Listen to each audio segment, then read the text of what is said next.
ចង់ទៅណាខ្ញុំជូតទៅច្រៀងការ៉ាអូខេអូទៅណាច្រៀងការ៉ាអូខេហេតុអីយ៉ាងប៊ូរំលឹកវិជាគុណចាស់ចឹងក្មួយជូលភូទៅច្រៀងការ៉ាអូខេចឹងឥឡូវយើងទៅសួរអ៊ំស្រីសិនជំរាបសួរអី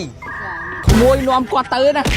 បង្ហាញថាគ្រប់ត្រូលគ្រប់ត្រូលមួយម៉ោងក្រោយពូមកដល់កន្លែងវិញចាអត់មកដល់ពីមួយអីចឹងពូឥឡូវយើងទៅណាបាទអូខេខ្ញុំចាំស្ដាប់សំនៀងរបស់ពូពីក្មេងចូលចិត្តច្រៀងហ៎ពូចូលចិត្តចឹងបទចម្រៀងអីដែលពូស្រឡាញ់ជាងគេ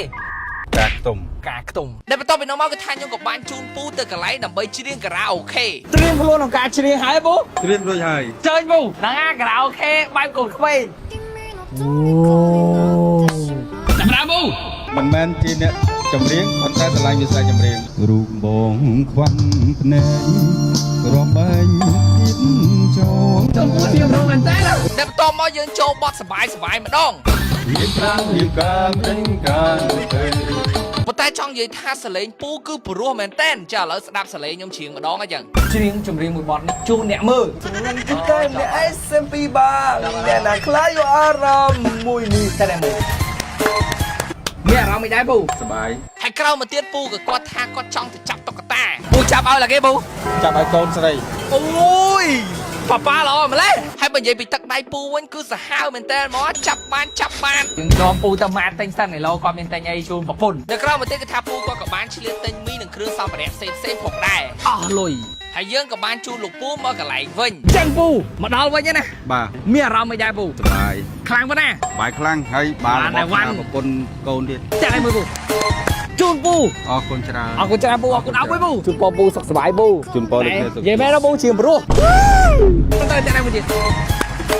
ផលិតផលស៊ីលីនៅពេលបងប្អូនទៅខាងក្រៅផ្ទៃមុខរបស់បងប្អូននឹងជាប់ជាមួយនឹងភាពកខ្វក់ហើយនឹងបាក់តេរីអញ្ចឹងគឺបងប្អូនអាចប្រើប្រាស់ជាមួយនឹង form លាងមុខរបស់ស៊ីលីបានដែល form លាងមុខនេះគឺមានសមត្ថភាពក្នុងការកម្ចាត់នូវភាពកខ្វក់សម្អាតនៅបាក់តេរីអីដែលកាន់តែពិសេសគឺថាជួយការពារផ្ទៃមុខរបស់បងប្អូនពីការឡើងមុនហើយនៅពេលដែលបងប្អូនលាងមុខស្អាតហើយគឺបងប្អូនអាចចូលមកប្រើជាមួយនឹងសម្លៃជូតមុខស៊ីលីបានដែលសម្លៃជូតមុខនេះគឺថាអាចជួយសម្អាតផ្ទៃមុខរបស់បងប្អូនលើប៉ុណ្ណឹងទៅទៀតវាក៏ជួយការពារផ្ទៃមុខបងប្អូនពីការឡើងមុនដូចគ្នាចាំបើថាសម្រាប់បងប្អូនដែលគាត់អត់សូវចូលចិត្តធ្វើskin care ទេគឺគាត់អាចប្រើជាមួយនឹងសលៃជូតមុខនេះបានដោយសារតែវាជួយបង្ការការឡើងមុនបានល្អមែនទែននៅក្រៅពីនេះផងដែរស៊ីលីក៏មានផលិតផលជាច្រើនផ្សេងទៀតសម្រាប់បងប្អូនប្រើប្រាស់ពេលថ្ងៃផងនិងពេលយប់ផងតែតែមួយទៀតដៃពីរពូចង់ទៅណាខ្ញុំជូតទៅច្រៀងការ៉ាអូខេអូទៅណាច្រៀងការ៉ាអូខេហេតុអីយ៉ាងប៊ូរំលឹកវិជាគុណចាស់ចឹងក្មួយជូលភូទៅច្រៀងការ៉ាអូខេចឹងឥឡូវយើងទៅសួរអ៊ំស្រីសិនជំរាបសួរអីក្មួយនាំគាត់ទៅណាបង្ហាញថាគ្រប់ត្រូលមួយម៉ោងក្រោយពូមកដល់កន្លែងវិញចាអត់មកដល់ពីមួយអីចឹងពូឥឡូវយើងទៅណាបាទអូខេខ្ញុំចាំស្ដាប់សំនៀងរបស់ពូពីក្មេងចូលចិត្តច្រៀងហ៎ពូចូលចិត្តចឹងបទចម្រៀងអីដែលពូស្រឡាញ់ជាងគេការខ្ទុំដែលបន្ទាប់ពីនោះមកគឺថាខ្ញុំក៏បានជូនពូទៅកន្លែងដើម្បីច្រៀងការ៉ាអូខេត្រៀមខ្លួនក្នុងការច្រៀងហើយពូត្រៀមរួចហើយជើញពូហ្នឹងអាការ៉ាអូខេបែបកូនក្មេងអូចាំដើមពូមិនមែនជាអ្នកចម្រៀងប៉ុន្តែស្រឡាញ់វិស័យចម្រៀងរូបបងខ្វាន់ភ្នែករំបែងទៀត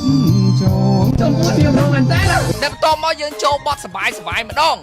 រៀបប្រាំរៀបការពេញការទៅប៉ុន្តែចង់និយាយថាសលេងពូគឺព្រោះមែនតែនចាឥឡូវស្ដាប់សលេងខ្ញុំច្រៀងម្ដងអញ្ចឹងច្រៀងចម្រៀងមួយបទនេះជូនអ្នកមើលច្រៀងទីតែអ្នកអេសឹមពីបាអ្នកណាខ្លាចយកអារម្មណ៍មួយនេះតែមើលមានអារម្មណ៍មិនដែរពូសបាយហើយក្រោយមកទៀតពូក៏គាត់ថាគាត់ចង់ទៅចាប់តុក្កតាពូចាប់ឲ្យឡាគេពូចាប់ឲ្យកូនស្រីអូយ